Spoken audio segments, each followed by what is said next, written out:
नमस्कार सभी को, कैसे आप सभी लोग। मैं कनिका एक बार फिर से आप सभी का हार्दिक स्वागत करती हूँ टीचिंग बाय रोजगार विद अंकित में। देखिए, एक बहुत अच्छी न्यूज है आप सभी के लिए। जो भी बच्चे, जो भी अभ्यर्थी यूपी टीजीटी पीजीटी की तैयारी कर रहे थे, उनके लिए अच्छी बात आई है कि यूपी में एडेड स्कूलों में अब नई भर्ती आपको जल्द ही देखने को मिलेगी, वह भी टीजीटी और पीजीटी पदों पर। इससे पहले अगर हम यूपी की बात करें, यूपी में एलटी ग्रेड की भर्ती आ चुकी है, जीआईसी यानी कि प्रवक्ता भर्ती आ चुकी है, और इसके अलावा भी यूपी टेट जो है वह कतार में है। अब आपको आनन फानन में ही यह भर्ती देखने को मिलेगी, यानी कि जल्द ही इसका नोटिफिकेशन आपके सामने होगा। और इससे पहले इन्होंने कह दिया है कि हम यहां पर बहुत सारे विषयों में बहुत सारे विषयों की अर्हताओं में बदलाव करने जा रहे हैं, उसको आप देख लीजिए। तो ये दिखाना आपको बहुत जरूरी है कि क्या क्या बदलाव हुए हैं, पहले क्या था और अब क्या है ना, इसके बारे में जानना जरूरी है। और सबसे पहली बात, सबसे ऊपर, कि यूपी एडेड स्कूलों का मतलब क्या होता है। यूपी एडेड स्कूलों का मतलब होता है कि ऐसे स्कूल या ऐसे विद्यालय जिसमें दो प्रकार के मैनेजमेंट चलते हैं, यानी कि इन शॉर्ट आप ये कह लीजिए कि प्राइवेट और सरकारी दोनों के मिलन से पूरा का पूरा प्रबंधन किया जाता है। सैलरी भी उसी अनुसार जो है वे दी जाती है। यूपीएससी एसएसबी के द्वारा ही यह एग्जाम कंडक्ट होता है, यानी कि बोर्ड वही है ना। और सबसे बड़ी बात यह है कि इन स्कूलों में जब आप अवसर लेते हैं तो वही सैलरी मिलेगी जो आपको किसी भी सरकार या किसी भी राज्य स्कूलों में देखने को मिलती है।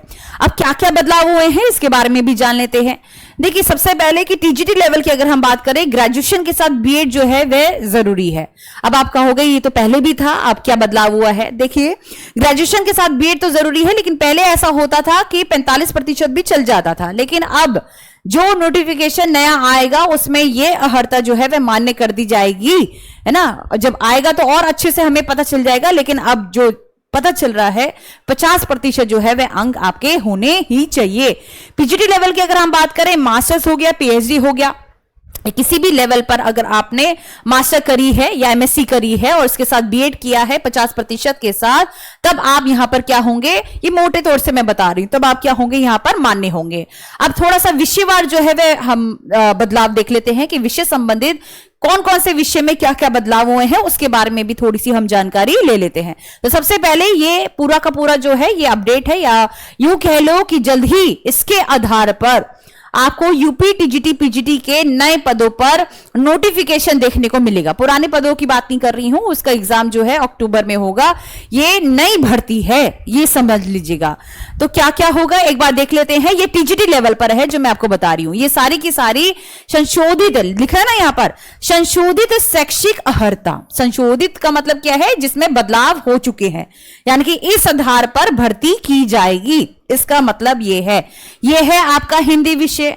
हिंदी विषय में चाहे पुरुष हो चाहे महिला वर्ग हो, उसमें क्या इन्होंने मान्य रखा है कि ग्रेजुएशन इन हिंदी, यानी कि आपका हिंदी में स्नातक में हिंदी विषय के रूप में आपके पास एक एकल विषय के रूप में हिंदी होनी ही चाहिए, और 12वीं में संस्कृत होनी चाहिए, यानी कि इंटरमीडिएट में आपके पास संस्कृत होनी चाहिए। या फिर इन्होंने यह भी लिखा है, अगर नहीं भी है, इसके अलावा इन्होंने लिखा है अथवा उत्तर प्रदेश संस्कृत शिक्षा परिषद की उच्चतर मध्य परीक्षा उत्तीर्ण जो है वह होनी चाहिए, इन्होंने यह भी लिखा है। दूसरी बात क्या है कि हर एक विषय के अंदर जो है वह अर्हताएं बताई गई हैं, और मैं आप सभी से यही निवेदन करूंगी कि जिस तरीके से आनन फानन में इन लोगों ने जीआईसी यानी कि प्रवक्ता भर्ती का जल्द से ही मतलब नोटिफिकेशन निकाल दिया था, उसी तरीके से संभावना यह भी कहती है कि इसका भी आनन फानन में ये लोग नोटिफिकेशन निकाल देंगे।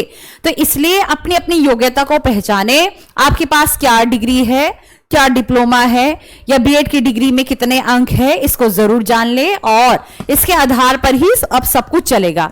तो सबसे पहले उर्दू की अगर हम बात करें, उर्दू हो गया, अंग्रेजी हो गया, संस्कृत हो गया, अरबी हो गया, या फिर पाली सहायक हो गया, मतलब पाली हो गया, है ना। ये सारी भाषाओं में ये सारी शैक्षिक अर्हताएं हैं। आप देख सकते हैं, मैं एक पढ़ रही हूं, भारत में विधि द्वारा स्थापित किसी भी मान्यता प्राप्त विश्वविद्यालय या डीम्ड विश्वविद्यालय अथवा संस्थान से एक विषय के रूप में, देखो इसमें जानबूझ के लिखा है इन्होंने कि एक विषय के रूप में उर्दू के साथ क्या होनी चाहिए, स्नातक की उपाधि होनी चाहिए। तो ऐसा भी हो सकता है कि यदि किसी ने 2 वर्ष जो है वह उर्दू किया हो, उनको ये लोग बाहर कर दें, वह तभी पता चलेगा जब हमारे पास पूर्ण रूप से नोटिफिकेशन आ जाएगा। ठीक है, तो ये सारी शैक्षिक अर्हताएं हैं, एक बार देख लेंगे अपने अपने विषय में।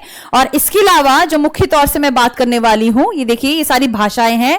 पंजाबी हो गया, है ना, पंजाबी हो गया, फिर आपका फारसी हो गया, बंगला हो गया, मराठी हो गया, सिंधी हो गया, ये सारी भाषाएं हैं। इसके अलावा अगर मैं बात करूं गृह विज्ञान के अंदर, गृह विज्ञान में भी इन्होंने यही कहा है कि गृह विज्ञान स्नातक की डिग्री आपके पास होनी चाहिए, और वो भी एक विषय आपके पास होना चाहिए, यानी कि कुल मिला के 3 साल आपने गृह विज्ञान को पढ़ा हो। और इसके अलावा बीएड जो है वह अनिवार्य है।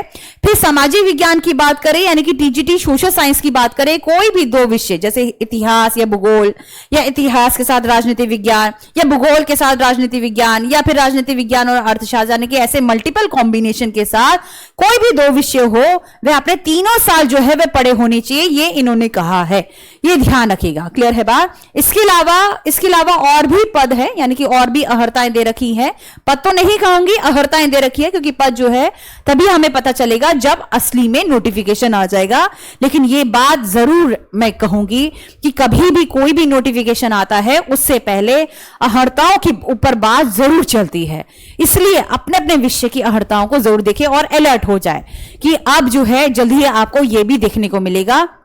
इससे पहले अर्हताओं की बात नहीं की थी, और इस चैनल के माध्यम से कभी भी कोई भी ऐसी चीज जाती ही नहीं है, मान लीजिए कि कुछ भी किसी भी तरीके से जाती ही नहीं है कि हम आपको गलत बताएं या कुछ भी बताएं। जो आएगा ठहराव के साथ हम आपको बताएंगे, ये मैं आपसे वादा करती हूं, यानी कि एक एक चीज जो है वह बताई जाएगी।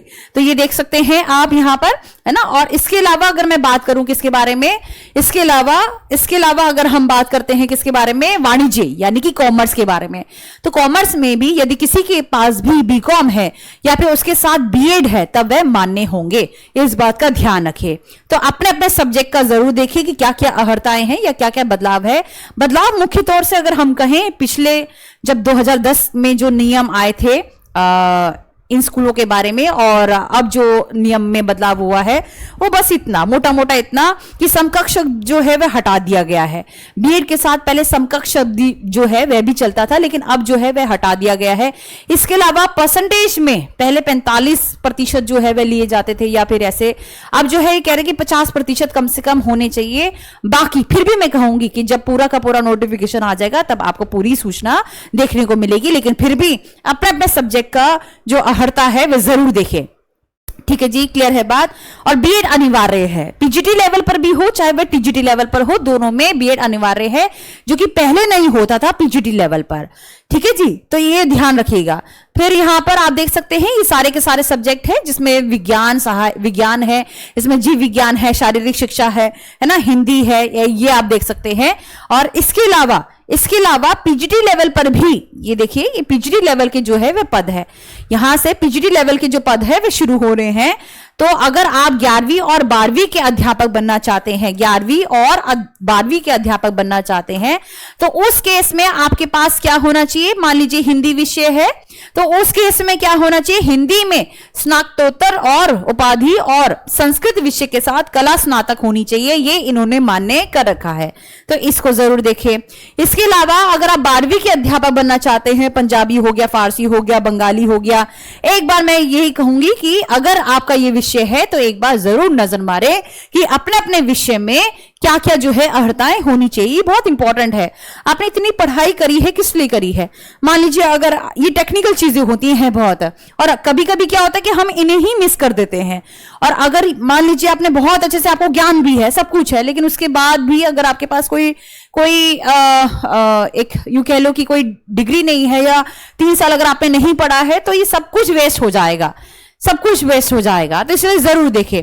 मनोविज्ञान की अगर मैं बात करूं तो इसमें यहां पर भारत में विधि द्वारा स्थापित किसी भी मान्यता प्राप्त विश्वविद्यालय, डीम्ड विश्वविद्यालय से मनोविज्ञान विषय में स्नातकोत्तर डिग्री यानी कि ग्रेजुएशन आपके पास होनी चाहिए। ये इन्होंने कहा है कक्षा 11वीं और 12वीं के बाद, है ना, मतलब ये ग्रेजुएशन कह रही हूं, पीजीडी लेवल पर आपके पास होना चाहिए, है ना। स्नातक और स्नातकोत्तर का मतलब ये होता है, स्नातकोत्तर मतलब होता है पीजीटी लेवल, ठीक है, पीछे में भी याद रखिएगा पीजीटी लेवल, पीजीटी, ये पीजीटी में आपके पास क्या होना चाहिए, हिंदी विषय होना जरूरी है। अब इसके अलावा अगर मैं बात करूं और सब्जेक्ट में तो देख सकते हैं एजुकेशन हो गया, इसमें भी आपके पास पीजीटी होना चाहिए, ग्रेजुएशन हो गया, अर्थशास्त्र हो गया, तो इन सब में कुल मिलाकर पीजीटी के साथ आपके पास बीएड की डिग्री होनी आवश्यक है। संगीत हो गया या चित्रकला हो गया, समाजशास्त्र हो गया, काष्ठ शिल्प हो गया, ग्रंथ शिल्प हो गया, इन सब में जो है, इन सब में अर्हताओं में बदलाव हुआ है, एक बार जरूर देखें, ठीक है जी, क्लियर है बात। रासायनिक विज्ञान हो गया, जीव विज्ञान हो गया, भौतिक विज्ञान हो गया, कंप्यूटर हो गया और वाणिज्य हो गया, कुल मिला के अगर हम बात करें मास्टर हो या फिर आपके पास पीएचडी हो उसके साथ, है ना, तो इसके अनुसार जो है वह छूट दे दी जाएगी अगर पीएचडी होती है तो ये ध्यान रखिए कि ये सारी चीजें जो है जब असल में नोटिफिकेशन आएगा तभी हमें पता चलेगा और भी गहराई से। लेकिन कुल मिला के हम ये कह सकते हैं, ये तसल्ली कर सकते हैं कि हाँ, यूपी में नई टीजीटी पीजीटी भर्ती के ऊपर भी काम चल रहा है और जल्दी आपको इसके ऊपर नोटिफिकेशन देखने को मिलेगा।